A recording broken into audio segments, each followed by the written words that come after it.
Today we're making homemade chickpea flour. Just like oat flour is made from ground oats, chickpea flour is made from ground dry chickpeas.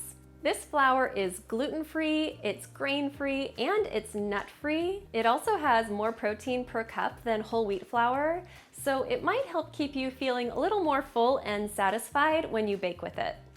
To make chickpea flour at home, all you need is a high-speed blender or a spice or coffee grinder. I like to start with 1 cup of dry chickpeas, but you can grind up to 4 cups at once. In my experience, 1 cup of dry chickpeas makes just around 1.5 cups of chickpea flour, so keep that in mind when deciding how much you want to blend. If you don't have a high-speed blender, you can also grind the chickpeas in smaller batches using a spice or coffee grinder. I can usually fit about 1/4 cup at a time in here, so this method will just take you a little longer depending on how much flour you need to make. Once you've blended the dry chickpeas, you can filter out any larger pieces you might have missed by sifting the flour through a fine mesh sieve. Now your flour is ready to use. If you're wondering how you can use chickpea flour as a substitute in your favorite recipes, it works best when you use it as a replacement for only half of the flour.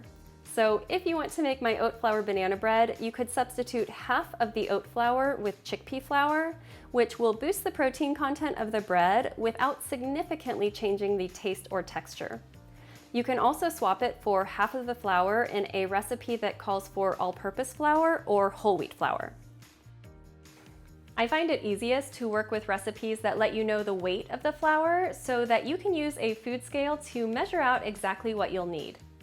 And if you want to make chickpea flour on the fly instead of storing it, you can also measure out the dry chickpeas to get the weight that you need, and then grind them to make exactly the right amount of flour for your recipe. If you want to make extra chickpea flour to store for later, you can usually store it in an airtight container for up to 6 months. It will last even longer if you want to store it in your fridge or freezer. One thing you should know before working with chickpea flour is that it does have a slightly noticeable aftertaste. I'd recommend easing yourself into it by mixing it with another flour like oat flour. This will give you a much more enjoyable flavor than just using chickpea flour on its own as a substitute, especially in dessert recipes. Chickpea flour does work well on its own in savory recipes like saka, which is an easy gluten-free flatbread, or chickpea pancakes, which make a delicious warm breakfast option. I can't wait to hear what you make with this homemade chickpea flour, and if you'd like the printable version to save for later, you can grab that over on my website, detoxinista.com. And if you enjoyed this tutorial, do me a favor and give it a thumbs up, and check out my other videos here for more fast and delicious real food recipes.